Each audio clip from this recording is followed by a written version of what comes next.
Hi, hello everyone and welcome in my class once again. हम लोग discuss कर रहे थे कॉकरोच की एनाटॉमी को, और हम लोगों ने डिस्कस किया था डाइजेस्टिव सिस्टम, सर्कुलेटरी सिस्टम और रेस्पिरेटरी सिस्टम, जिसको हमने ट्रैकियल सिस्टम भी बोला।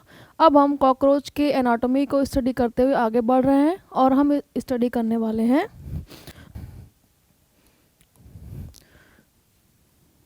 Nervous system. नर्वस सिस्टम, ठीक है। कॉकरोच का नर्वस सिस्टम कैसा होता है?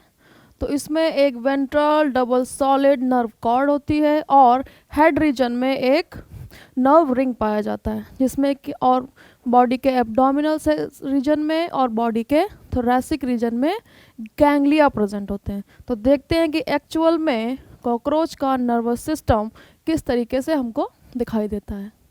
पहले हम कॉकरोच का हेड रीजन बनाएंगे, हेड रीजन, देन हम बनाएंगे थोरैसिक रीजन, और फिर एब्डोमिनल रीजन।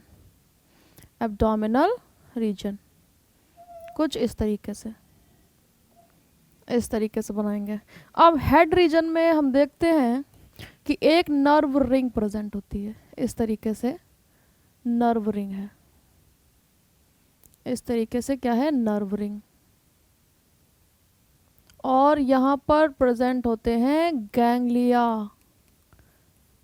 क्या प्रेजेंट है? गैंग्लिया।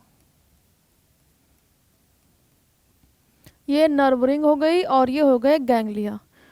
अब थोरैसिक रीजन में चलेंगे और एब्डोमिनल रीजन में। नीचे की साइड हम देखेंगे एक बॉडी के पूरे वेंट्रल साइड में क्या होती है? Double solid nerve cord. ये हमने बनाई डबल सॉलिड नर्व कॉर्ड, ठीक है। और अब सेगमेंट में यहाँ से हम डिस्ट्रीब्यूट करेंगे।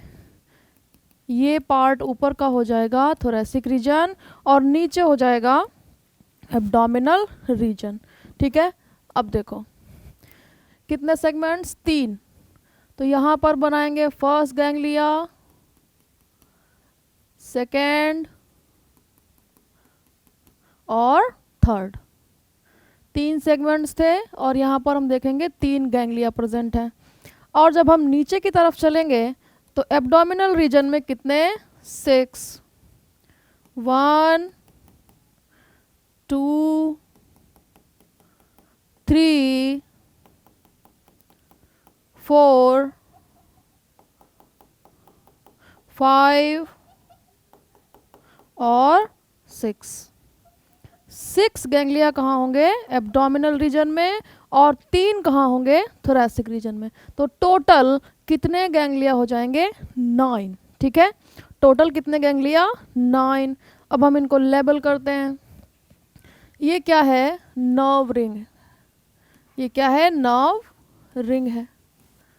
और ये वाला गैंग्लिया ईसोफेगस के ऊपर प्रेजेंट होता है, तो इसको कह देंगे सुप्रा ईसोफेजियल गैंग्लिया। सुप्रा ईसोफेजियल गैंग्लिया, ठीक है। ये गैंग्लिया ईसोफेगस के नीचे प्रेजेंट होता है, तो कह देंगे सब ईसोफेजियल गैंग्लिया। सब ईसोफेजियल गैंग्लिया। अब ये जो 3 गैंग्लिया हैं किसके? थोरैसिक सेगमेंट के। फर्स्ट वाले को फर्स्ट थोरैसिक गैंग्लिया, ये हमारा हो जाएगा सेकेंड थोरैसिक गैंग्लिया, और लास्ट वाला हो जाएगा third thoracic ganglia. Third thoracic ganglia, ठीक है। अब आता है एब्डोमिनल रीजन का पार्ट, ठीक है। यहाँ पर तो एक एक गैंग्लिया थोरैक्स के एक एक सेगमेंट में प्रेजेंट है। यहाँ से डिवीज़न करके देखो, ये जो फर्स्ट वाला है ये फर्स्ट थोरैसिक सेगमेंट में, सेकेंड वाला सेकेंड में, और थर्ड वाला थर्ड में। लेकिन नीचे थोड़ा सा गड़बड़ है। जो फर्स्ट है, first abdominal first abdominal ganglia कहाँ प्रेजेंट है? Is present in first abdominal segment. ठीक है, सेकेंड भी abdominal ganglia present in second segment. Third वाला भी abdominal ganglia present in third abdominal segment. लेकिन जो फोर्थ है, अब यहाँ पे ध्यान से सुनना, जो फोर्थ गैंग्लिया है ये fourth and fifth abdominal segment में प्रेजेंट होता है। यहाँ पर देखो, जो फोर्थ है abdominal ganglia, this is present in fourth and fifth abdominal segment. तो यहाँ पर सभी लोग याद रखेंगे, ये जो स्पेशल केस हो गया फोर्थ एंड फिफ्थ। अब बात करते हैं जो फिफ्थ होगा, तो फिफ्थ वाला किस में प्रेजेंट हो जाएगा? ये प्रेजेंट हो जाएगा सिक्स्थ सेगमेंट में, सिक्स्थ एब्डोमिनल सेगमेंट। और जो सिक्स्थ है वो किस में प्रेजेंट हो जाएगा? वो हो जाएगा सेवेंथ में। ठीक है, सेवेंथ एब्डोमिनल सेगमेंट। इतना आपको याद रखना है। ठीक है, एक नर्व रिंग है हेड रीजन में, और वहाँ पर सुप्रा ईसोफेजियल गैंग्लिया है और सब ईसोफेजियल गैंग्लिया है। ये जो सुप्रा ईसोफेजियल गैंग्लिया है, ये जो हेड के स्ट्रक्चर्स थे जैसे कि आईज, एंटनी वगैरह, इसमें नर्व सप्लाई करेगा। ठीक है, जो थोरेसिक रीजन के गैंग्लिया हैं ये थोरेसिक रीजन में नर्व सप्लाई करते हैं, और एब्डोमिनल वाले एब्डोमिनल रीजन में। यहाँ पर बस आपको इतना याद रखना है, जो टोटल गैंग्लिया है नीचे थोरैक्स और एब्डोमिनल रीजन के, ये कितने हैं? 9 है।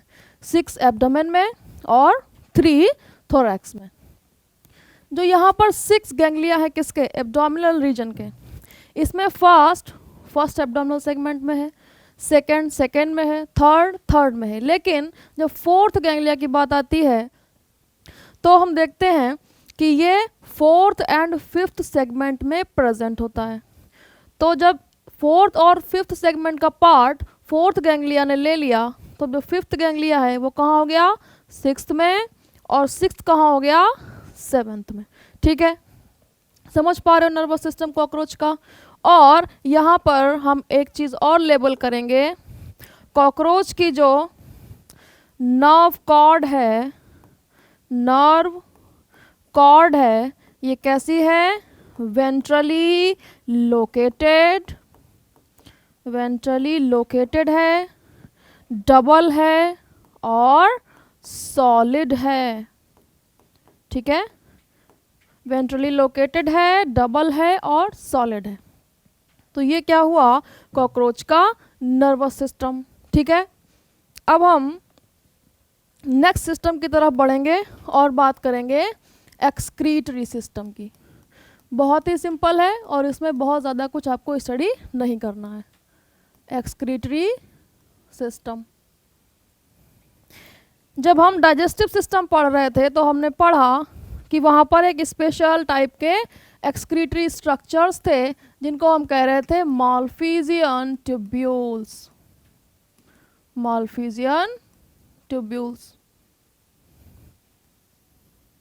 कितने थे? 100 से 150 इन नंबर। अब देखते हैं कि क्या होते हैं मालफिजियन ट्यूब्यूल्स। जब हमने पढ़ा डाइजेस्टिव सिस्टम, तो इस तरीके से हमने पढ़ा स्ट्रक्चर ऑफ मिडगट। और जहाँ पर मिडगट हाइंड गट से मिल रही थी, ये हो गया हमारा हाइंड गट, और ये फाइनली एनस। ठीक है, जहाँ पर ये मिल रही थी हाइंड गट से, वहाँ पर इस तरीके के ट्यूब लाइक स्ट्रक्चर्स प्रेजेंट थे, इस तरीके के ट्यूब लाइक स्ट्रक्चर्स क्या थे, प्रेजेंट थे। इन्हीं को हम बोल रहे थे मालफिजियन ट्यूब्यूल्स। ठीक है, बहुत होते हैं 100 से 150, लेकिन हम यहाँ पर थोड़े ही बना रहे हैं जिससे कि हम यहाँ पर समझ सकें। ठीक है, ये मालफिजियन ट्यूब्यूल्स क्या करेंगे, बॉडी से वेस्ट मटेरियल्स को एब्जॉर्ब करेंगे। ठीक है, वेस्ट मटेरियल, वेस्ट मटेरियल ये कहाँ जाएगा, मालफिजियन ट्यूब्यूल के अंदर, और ये अंदर से कहाँ पे रिलीज कर दिया जाएगा, एलिमेंट्री कैनाल में रिलीज कर दिया जाएगा। ठीक है, यहाँ पे लिखेंगे released in alimentary canal, alimentary canal. और जब ये एलिमेंट्री कैनाल में आगे हाइंड गट में बढ़ेगा, इस तरीके से आगे बढ़ेगा, तो यहाँ पर जो वेस्ट कलेक्ट करके मालफिजियन ट्यूब्यूल्स ने एलिमेंट्री कैनाल में रिलीज किया है, अगर उसमें वाटर और सॉल्ट होंगे तो यहाँ पर क्या होगा, उनका रीएब्जॉर्प्शन हो जाएगा, reabsorption of water and salts, water and salts, और वापस जो वेस्ट है वो एनस के थ्रू बाहर रिलीज कर दिया जाएगा। ठीक है, अब यहाँ पे देखो, waste is released out through anus, through anus, anus. और ये वेस्ट किस फॉर्म में रिलीज होगा, तो ये वेस्ट रिलीज होगा यूरिक एसिड की फॉर्म में, यूरिक एसिड। और ये क्रिस्टल होते हैं किसके, सोडियम यूरेट, सोडियम यूरेट के। ठीक है, इसी वजह से हम बोलते हैं कि जो कॉकरोच होता है वो कैसा है, यूरिकोटैलिक, कैसा है, यूरिकोटैलिक। और यूरिकोटैलिक वो एनिमल्स होते हैं जो क्या रिलीज करते हैं, uric acid as a excretory waste. समझ पा रहे हो इतना? तो ये हो गया हमारा मेन एक्सक्रीटरी सिस्टम।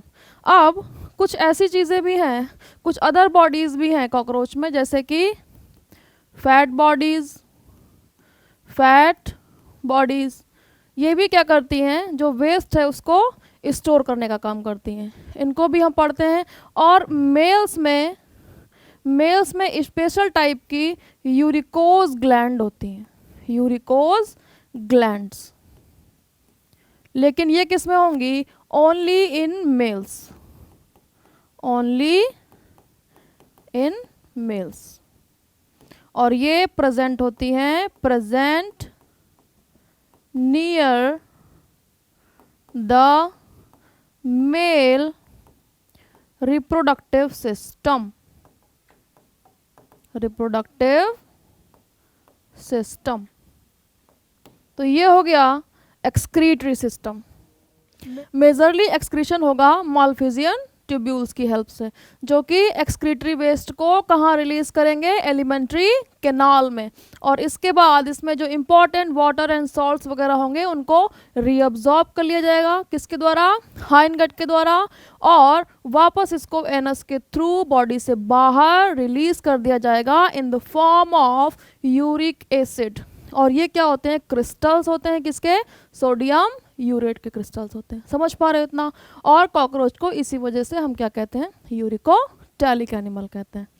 आया समझ में? इसके अलावा भी जो फैट बॉडीज होती हैं ये वेस्ट का स्टोरेज करती हैं, और स्पेशल टाइप्स ऑफ ग्लैंड जिनको हम बोलते हैं यूरिकोज ग्लैंड, जो कि किस में प्रेजेंट होती हैं, ओनली इन मेल कॉकरोचेस। और ये कहाँ पर प्रेजेंट होती हैं, present near the male reproductive system. ठीक है, तो हमने देखा नर्वस सिस्टम और हमने देखा एक्सक्रीटरी सिस्टम। अब एक सिस्टम बचता है कॉकरोच में, रिप्रोडक्टिव सिस्टम, जो कि बहुत ही इंपॉर्टेंट है। ठीक है, तो अब हम बढ़ते हैं रिप्रोडक्टिव सिस्टम की तरफ। रिप्रोडक्टिव सिस्टम, रिप्रोडक्टिव सिस्टम और सबसे पहले हम देखने चल रहे हैं male reproductive system. Male reproductive system, और हम मेल रिप्रोडक्टिव सिस्टम का डायग्राम बनाने की तरफ चलते हुए, ये यहाँ पर हम बनाएंगे एब्डोमिनल रीजन, किसका? मेल का। ये हमने बनाया एब्डोमिनल रीजन, इस तरीके से एब्डोमिनल रीजन बनाया। अब एब्डोमिनल रीजन के अंदर हम बनाएंगे सिस्टम। तो सबसे पहले हम बनाएंगे टेस्टिस, ट्राइलोब्ड टेस्टिस, 1 2 3 लोब, और इधर भी 1 2 3 लोब, 1 2 3 लोब। ठीक है, ये हो गए टेस्टिस।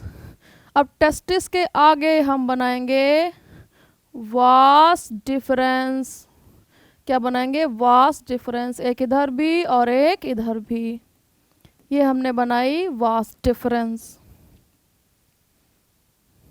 अब इसके बीच में हम बनाते हुए मशरूम ग्लैंड।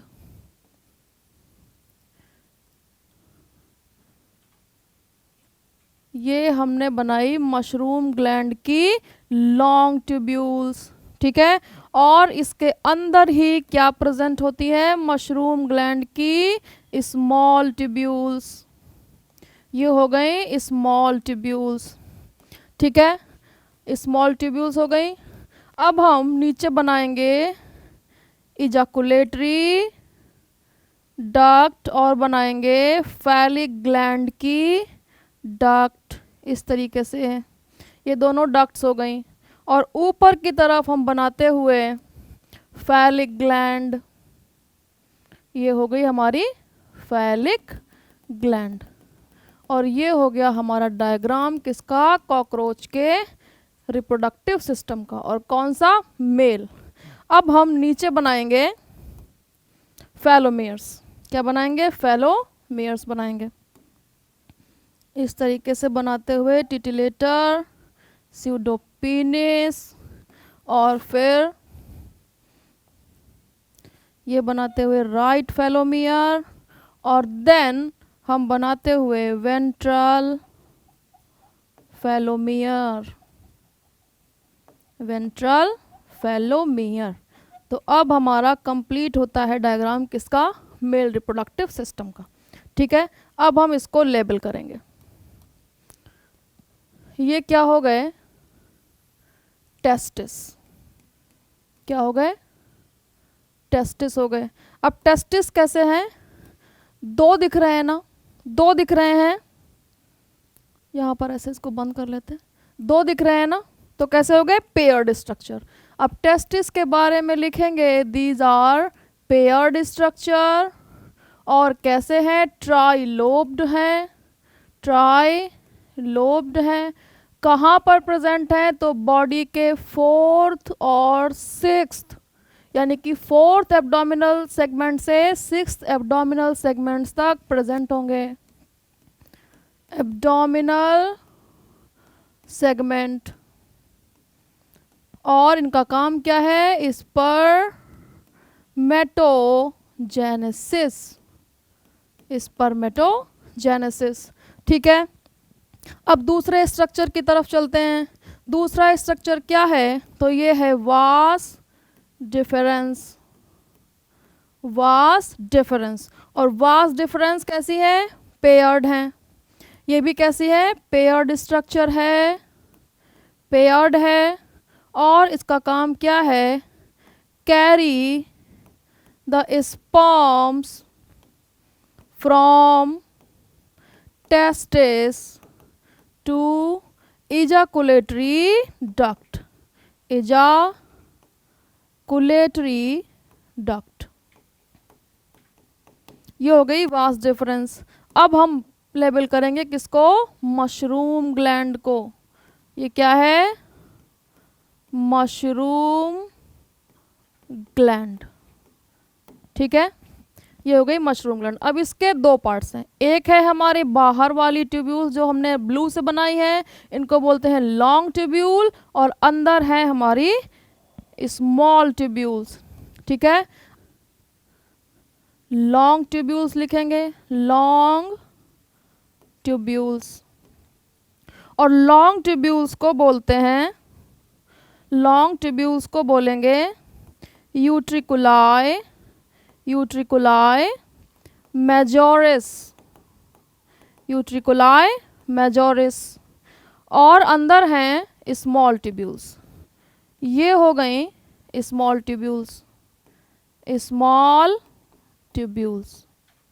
और स्मॉल ट्यूब्यूल्स को क्या बोलते हैं, यूट्रिकुलाई ब्रिवोरिस, ब्रिवोरिस। ठीक है, अब जो यूट्रिकुलाई मेजोरिस है ये क्या करेगा, ये करेगा packaging of sperm, packaging of sperm, और जिसको बोलते हैं स्पर्मेटोफोर, स्पर्मेटोफोर।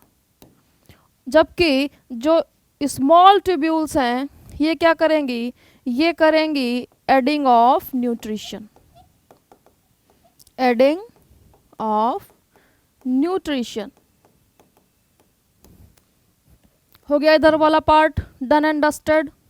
अब इधर देखते हैं कि इधर पे क्या है। ये वाली ग्लैंड क्या होगी, फैलिक ग्लैंड, क्या होगी, फैलिक ग्लैंड होगी, ये फैलिक ग्लैंड। और फैलिक ग्लैंड क्या करेगी, ये भी करेगी packaging of sperm, packaging of sperm. समझ पा रहे हो।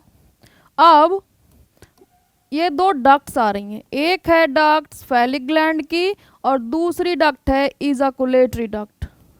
इधर लिखेंगे duct of phallic gland, duct of phallic gland, और ये है इजाकुलेटरी डक्ट,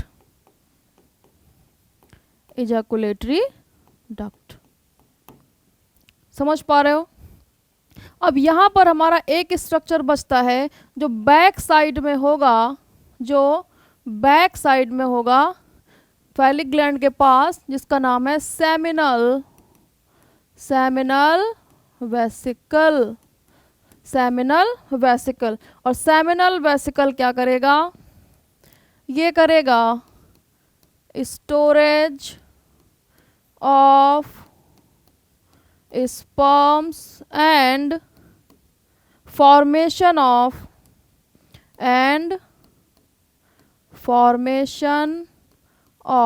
spermatophore, spermatophore।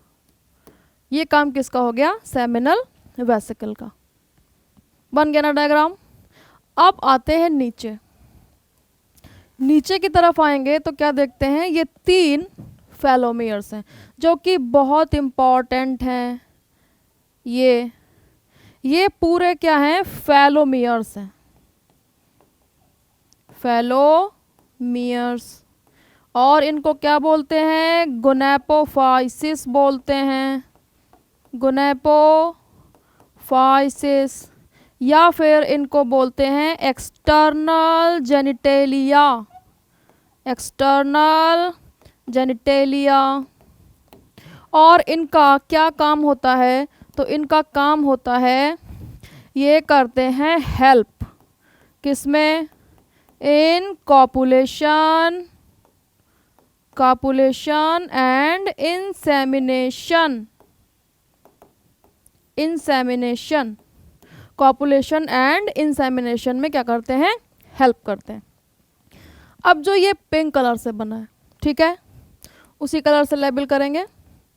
जो पिंक कलर से बना है ये है क्या, लेफ्ट फेलोमियर, लेफ्ट फेलोमियर। ये कौन सा है, राइट है। और ये कौन सा है, वेंट्रल है, वेंट्रल फेलोमियर। अब देखो लेफ्ट फेलोमियर में दो स्ट्रक्चर्स दिख रहे हैं, दो स्ट्रक्चर्स दिख रहे हैं ना, इनके अलग अलग नाम होते हैं और वो भी बहुत इम्पॉर्टेंट है। जो ये है इसको बोलेंगे टिटिलेटर, टिटिलेटर।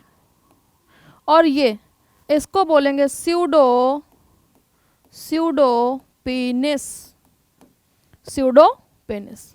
तो ये हो गया एक स्ट्रक्चर किसका, reproductive system, male reproductive system का, जिसमें 2 टेस्टिस हैं, कैसे हैं, पेयर्ड स्ट्रक्चर हैं, ट्राइलोब हैं, और एब्डोमिनल पार्ट में प्रेजेंट है 4th सेगमेंट से 6 सेगमेंट तक, ठीक है। और इनका काम क्या है, स्पर्मेटोजेनेसिस करना। फिर आते हैं वास्ट डिफरेंस, जो टेस्टिस से जो स्पर्म बने हैं उनको लेकर के कहाँ पहुँचेंगे, इजैकुलेटरी डक्ट में।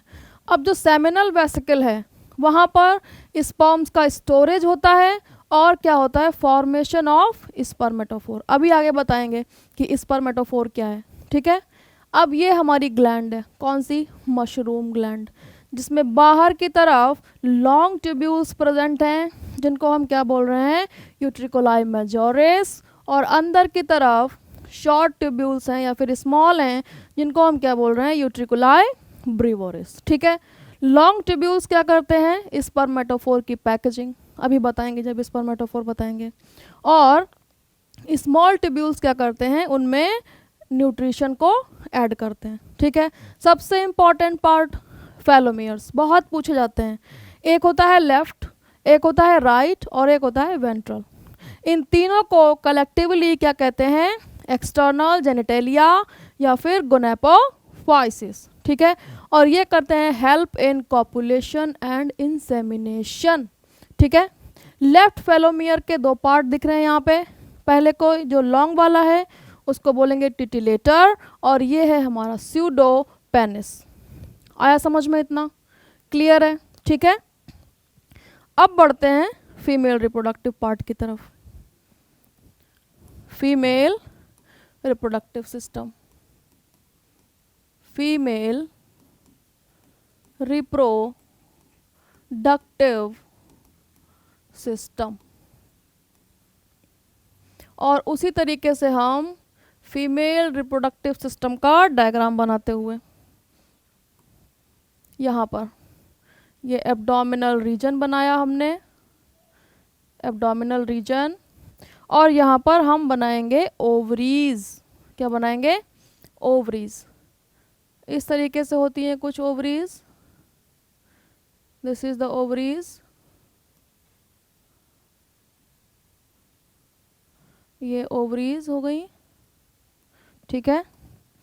इन ओवरीज में क्या होता है, इस तरीके से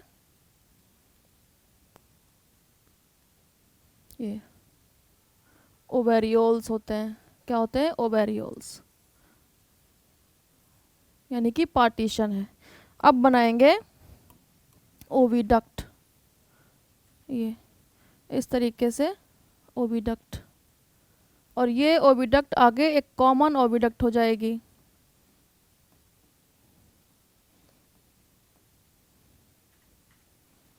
ये हो जाएगी कॉमन ओविडक्ट, और इस तरीके से कुछ ऐसे। अब नीचे हम बनाएंगे ओविपोजिटर, ओविपोजिटर,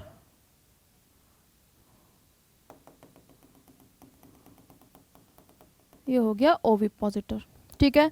अब यहाँ पर एक स्ट्रक्चर प्रेजेंट है बाइलोब्ड, जिसको क्या बोल देंगे, स्पर्माथीका बोल देंगे, स्पर्माथीका,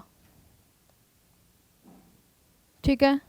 और साइड में प्रेजेंट होती हैं यहाँ पर इस तरीके से ग्लैंड्स, कोलेटरल ग्लैंड्स बोलते हैं इनको। क्या बोलते हैं, कोलेटरल ग्लैंड्स।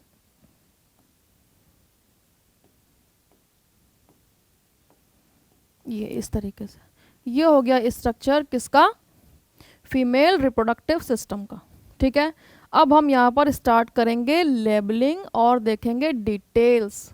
अब यहाँ पे लेबल करेंगे, ये हैं ओवरीज, ओवरीज, ओवरीज क्या है, पेयर्ड स्ट्रक्चर है। कैसे हैं, पेयर्ड स्ट्रक्चर हैं, और प्रेजेंट हैं बॉडी के 2nd से लेकर 6th सेगमेंट तक, सिक्स्थ एब्डोमिनल सेगमेंट। और ये करते हैं फॉर्मेशन ऑफ ओवा, फॉर्मेशन ऑफ ओवा। अब ओवरीज में हमको थोड़ा सा और डिटेल देखना है, जिसमें हम देखेंगे कि इसमें क्या है। इसमें प्रेजेंट होते हैं, present 8 ovarioles, ovarioles in one ovary, in one ovary, ठीक है। एंड दूसरा पॉइंट लिखेंगे, एवरी ओवेरियोल प्रोड्यूस वन ओवा। तो क्या हम कह सकते हैं कि जो फीमेल है वो एक बार में कितने ओवा प्रोड्यूस करेगी? At a time a female produce, देखो ये ओवरी हो गई, 4 हमें सामने से दिखाई दे रहे हैं और 4 ही उस साइड में होंगे। इधर भी 4 हमें इधर दिखाई दे रहे हैं और 4 ही उस साइड में होंगे। और हर एक ओवेरियोल में क्या होगा? एक एक ओवा बनेगा। 1 2 3 4, 4 सामने 4 पीछे, 1 2 3 4, 4 सामने 4 पीछे, 8 इधर और 8 इधर, कितने हो गए? 16। तो यहाँ पर हम लिखेंगे at a time a female produce 16 ओवा, ठीक है, 16 ओवा। समझ पा रहे हो इतना? अब आगे चलते हैं और यहाँ पर लेबल करेंगे इसको। ये जो है क्या है? ओविडक्ट है, ओविडक्ट है। ये इधर है इस ओवरी की, इधर इस ओवरी की, तो ये भी कैसी हो गई? पेयर्ड हो गई। कैसी हो गई?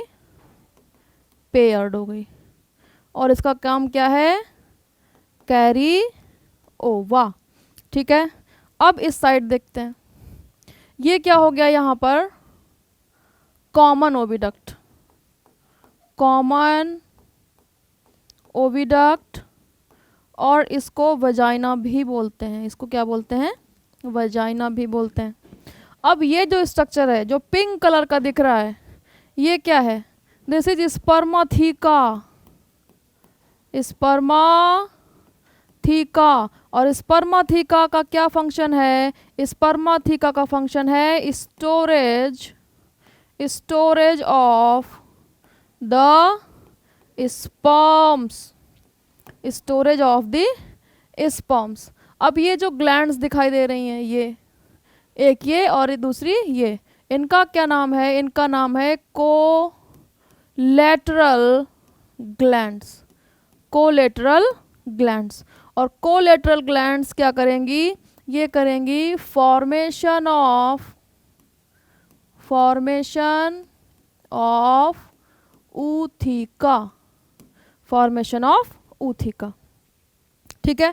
अब नीचे की तरफ चलते हैं और देखते हैं कि यहाँ पर कौन कौन से स्ट्रक्चर्स हैं। अब ये जो पाउच लाइक स्ट्रक्चर दिख रहा है, पाउच लाइक स्ट्रक्चर दिख रहा है, इसे बोलेंगे जेनाइटल, जेनाइटल चैम्बर। और जेनाइटल चैम्बर में क्या प्रेजेंट होता है? तो इसमें प्रेजेंट होते हैं स्पर्म्स प्लस ओवा, और यहीं पर होता है फर्टिलाइजेशन। किसमें? जेनाइटल चैम्बर में। तो हम कह सकते हैं कि जो कॉकरोच का फर्टिलाइजेशन है वो कैसा होता है? इंटरनल फर्टिलाइजेशन इज इंटरनल, ठीक है। अब ये जो स्ट्रक्चर है यहाँ पर, ये क्या है? ओविपोजिटर है, ओविपोजिटर। और ये किस में हेल्प करेगा? ये करेगा हेल्प लेइंग ऑफ ऊथिका, ऊथिका। क्लियर है? फीमेल रिप्रोडक्टिव सिस्टम, ओवरीज है, फिर ओविडक्ट है, कॉमन ओविडक्ट है, और ये नीचे आकर जेनाइटल चैम्बर में ओवा आएगा, यहाँ पर स्पर्माथिका में स्पर्म स्टोर होंगे, स्पर्म और ओवम का यहाँ पर क्या होगा, फर्टिलाइजेशन होगा, और उसके बाद इनके ऊपर कवरिंग चढ़ाई जाएगी जिसको हम बोलेंगे ऊथिका। उसके बाद ओविपोजिटर की हेल्प से फीमेल क्या करेगी, ऊथिका को बॉडी से बाहर रिलीज कर देगी, यानी कि लेइंग कर देगी किसकी, एग्स की। समझ पा रहे हो? तो ये हुआ रिप्रोडक्टिव सिस्टम। अब हम देखेंगे कि जो हम स्पर्मेटोफोर और ऊथिका पढ़ रहे हैं उनका एक्चुअल में क्या स्ट्रक्चर होता है। ठीक है,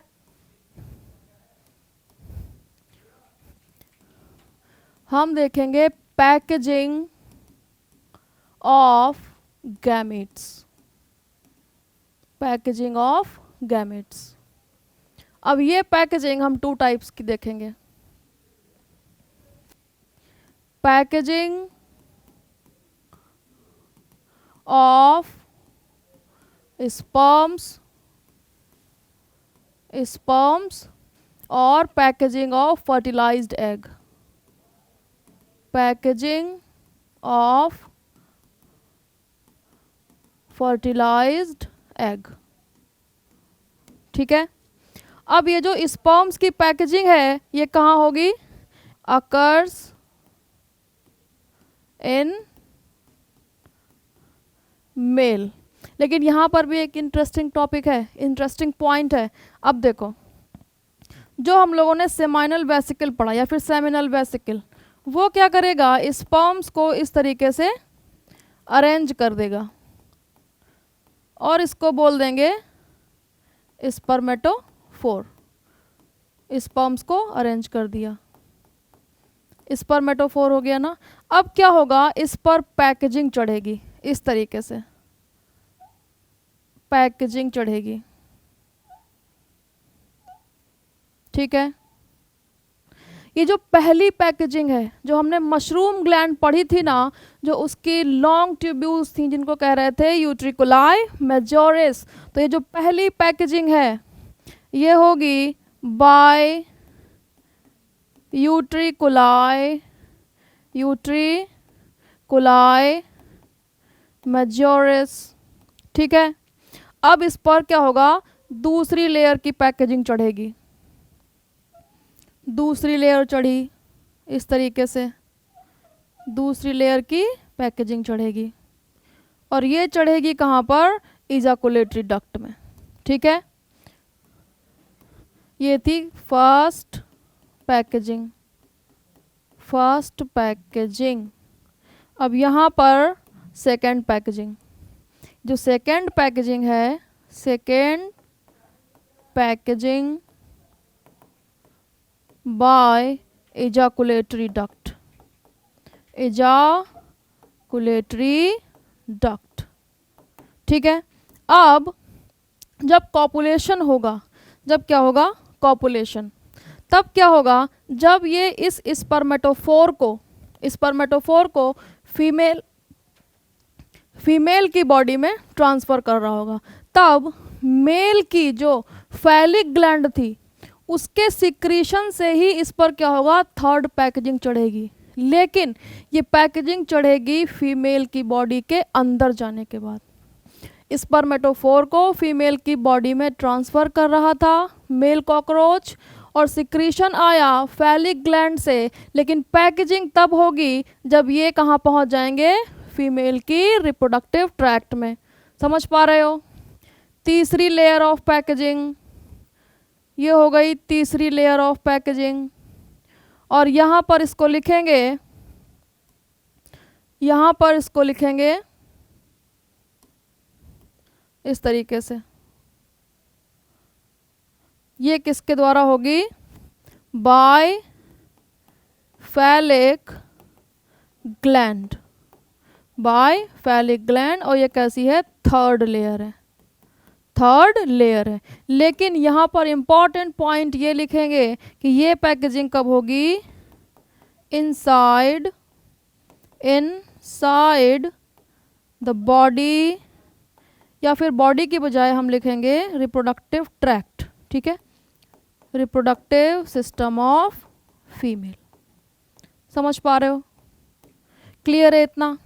तो ये जो पैकेट है हमारा किसका, स्पर्म्स का, इसी पैकेट का नाम होता है स्पर्मेटोफोर। स्पर्मेटोफोर। कितना स्मार्ट है कॉकरोच, अपने स्पर्म्स को भी पैकेट में पैक करके भेज रहा है। ठीक है, फर्स्ट लेयर यूट्रिकोलाई मेजोरिस, और ये याद ना रहे यूट्रिकोलाई मेजोरिस क्या है तो इसके आगे लिख लो, ये क्या है, मशरूम ग्लैंड है, मशरूम ग्लैंड। ठीक है, दूसरी लेयर जो चढ़ेगी वो कहाँ पे चढ़ेगी, इजैकुलेटरी डक्ट में। अब ये जब ट्रांसफ़र कर रहा होगा फीमेल की बॉडी में स्पर्मेटोफोर को, तो फैलिक ग्लैंड से सिक्रीशन आएगा, लेकिन पैकेजिंग कहाँ पे चढ़ेगी, फीमेल की बॉडी के अंदर। ठीक है, इसको याद रखोगे। अब देखते हैं packaging of fertilised egg.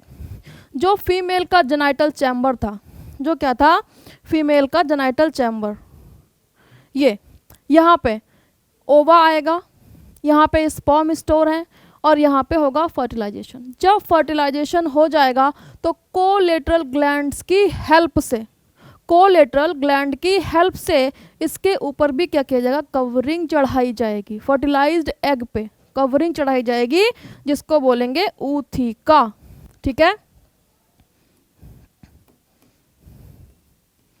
covers the fertilized egg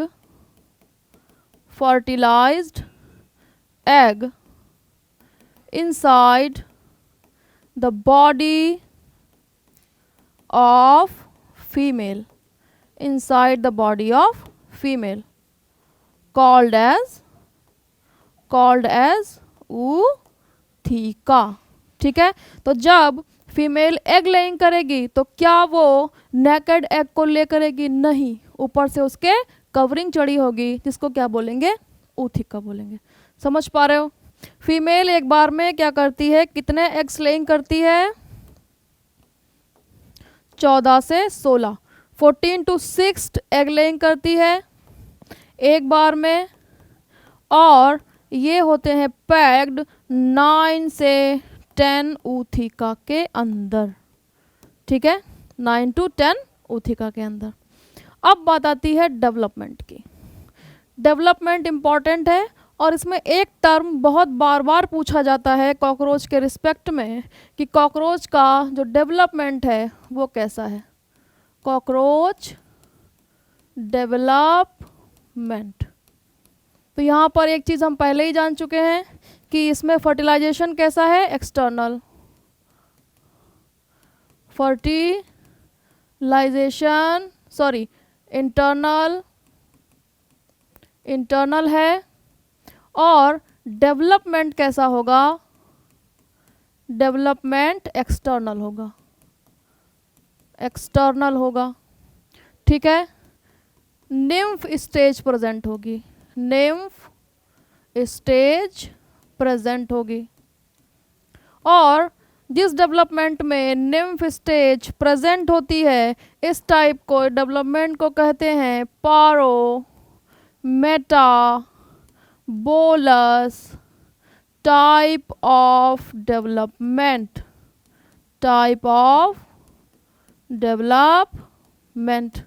आया समझ में इतना। निम्फ जो है बार बार क्या करते हैं, मॉल्टिंग करते हैं, क्या करते हैं, मॉल्टिंग करते हैं, लगभग 13 टाइम्स मॉल्टिंग करते हैं। ठीक है, निम्फ क्या होता है, एक छोटा एडल्ट जो कि फ्लाई नहीं कर सकता, क्या नहीं कर सकता, फ्लाई नहीं कर सकता। उसमें क्या प्रेजेंट होते हैं, विंग्स पैड प्रेजेंट होते हैं, लेकिन वो फंक्शनल नहीं होते हैं। External body structure is just like the adult. ठीक है, किसका, निम्फ का, उसमें विंग पैड प्रेजेंट रहते हैं और वो फ्लाई नहीं कर सकता। बहुत सारी मॉल्टिंग्स प्रेजेंट होती हैं और निम्फ स्टेज प्रेजेंट है। इस टाइप के डेवलपमेंट को क्या बोलते हैं, पारोमेटाबोलस टाइप ऑफ डेवलपमेंट। समझ पा रहे हो कितना इजी था कॉकरोच का स्ट्रक्चर, एनाटॉमी और मॉर्फोलॉजी, बहुत ही इजी था। अगर आप स्टेप बाय स्टेप एक एक तरीके से हर चीज़ को पढ़ेंगे तो आपको बहुत ही ईजिली ये सब चीज़ें याद हो जाएंगी, और बार बार आप इसको रफ कॉपी पर प्रैक्टिस करेंगे तो आपको लॉन्ग टाइम के लिए ये सब चीज़ें याद रहेंगी। ठीक है, तो आज हमने कंप्लीट कर लिया है कॉकरोच को। मिलते हैं नेक्स्ट क्लास में एक नए टॉपिक के साथ। Thank you.